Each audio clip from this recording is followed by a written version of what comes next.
Happy Wednesday, March 19th, 2025, everybody. And we got ourselves a new storm situation, which I think that this could actually be a lot stronger storm than that we just have over the weekend, because just mere the same of that kind of storm, because of all these things that I am going to talk to you about in just a few minutes here. But before we get started here, let me take a look back at the over the weekend storm, and this is on Friday night storm reports from the Storm Prediction Center, and you can see here we got all these wind reports, like large swath of winds.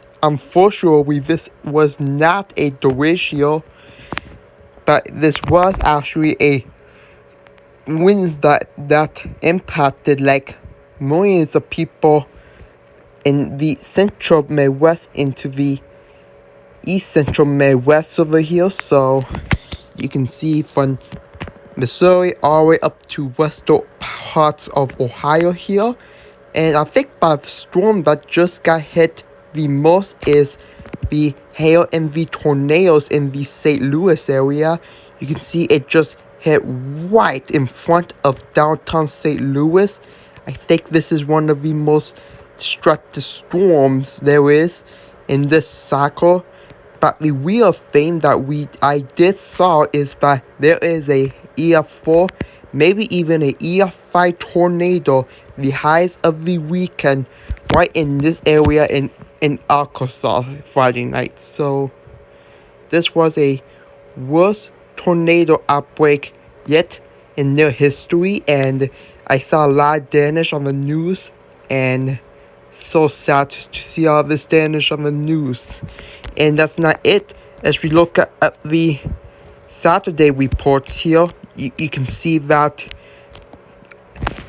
there were a few more tornado reports. However, there was a lot of wind and some hail reports over here. In fact, some of it did report back up in Ohio, where I formed these big storms going through Ohio over the weekend. But just look at that. Here is the saving grace here that I was talking about, and the saving grace is that for the Alabama and the Mississippi area, the good news with that storm is that there was a swath of precipitation that did develop just east of that storm, which did cool down the atmosphere, which did stabilize the atmosphere, saving most of people's lives. So, because there was just a rich layer of moisture that can cause thunderstorms easier, especially if it is close to the Gulf of Mexico here, or should I say Gulf of America, as it is a new name. This rain has saved most of the people from these storms. Now, there was a few tornadoes, but they were as strong as previously suspected, because the rain ahead of it did cool down the air, and which did stabilize it a bit. So that's some good news right there. But unfortunately, there was around 30 people who has died from this storm, and I think and there was like 1,000 building structure collapse, and half of this, or should I say between 1/3 and half of the people, is actually from this tornado. We had to go here in Oklahoma and Texas, where like 1/3 of the people did die in this area because of wildfires and dust storms and stuff like that. Like, there was a rapid wildfire spread right in there, and it did kill some of the people in there too. So that was a bit distracting here. So, and many more were injured. So we're hoping to save a lot of people's lives, and unfortunately enough we did, because we got like one of the most top views, like 1,000 views for the first time since I released my first winter forecast video. So that's very exciting. So if you're new here, welcome to the channel. So yeah, so that's that. So now what are we looking at here in the future here? So here is something new which you guys have never seen before. This is the Geo Elaston Flats here. This is in part of the big announcement that I might have towards next week. So I'm very excited to share that with you. But this is a red part here. This is just a radiation from the sun, which is located in the upper atmosphere. This is the warning area, that red dotted line right there.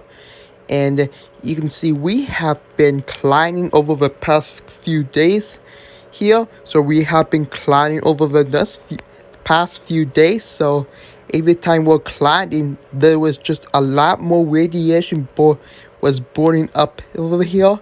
And this is an area where we, like behind there is when we, like it was before this big weekend storm. And you can see we were past peak yesterday, and now today it just kind of went down because all that radiation that buzzed up over the past week had went down to the surface by a G storm or a PLS here, and this will fashioning and warming up our weather system and create our next big storm, which is what we will be looking at here right now. So here is the look at the GFS model, and this is today, and you can see we got this big storm developing today in Nebraska, Kansas, and Arkansas. This is a 987 mobile low pressure system, and this is the reason why. And you can see moving north east here into Illinois, we got this Smith precipitation right there. This is where the thunderstorms and severe weather will develop. But look at the back of the storm here, where all these blues are. Yep, that's a snowstorm. And with worse of that you can see those targeted pressure gradient. That is the blizzard.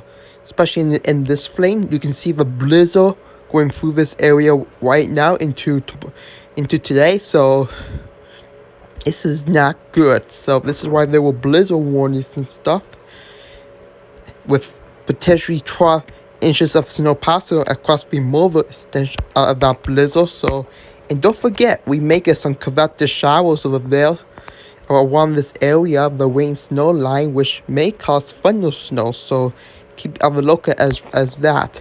But as it's moved to the east, this will dissipate and create a more of a unstabilized environment ahead of the storm, and that's why we have this severe weather in front of it, which is why the Storm Prediction Center has this highlighted today as a day 2 risk. Or today, day 1 risk as a slot risk for Illinois and Indiana here. So we're going to be taking a look at that right now. We're talking at the HRRR model, but it's when I'm recording this, and you can see there's a low pressure system over there. There is the snowstorm, but you can see here, boom shakalaka, there it is.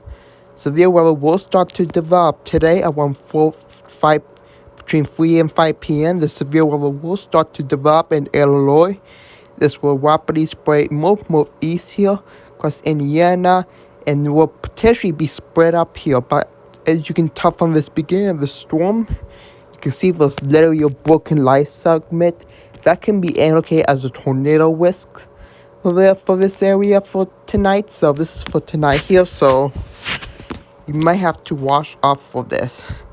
As we move on to later tonight, this will develop more of a wind front as it pushes northeast, and as it goes through Ohio in our area here around 9 a.m. tomorrow morning. This will be stabilized before this cold front comes through here around 1 p.m. So this is something that we really need to watch for very, very closely. So yeah. Okay guys, so that's it for this video. Sorry this is a short one, but all these chaos is happening here around my family right now. So, but anyways, I will see you guys. Thank you so much for subscribing. You can like, comment, subscribe just so you don't miss any new videos. I'll see you guys in the next one. Goodbye. Whoop.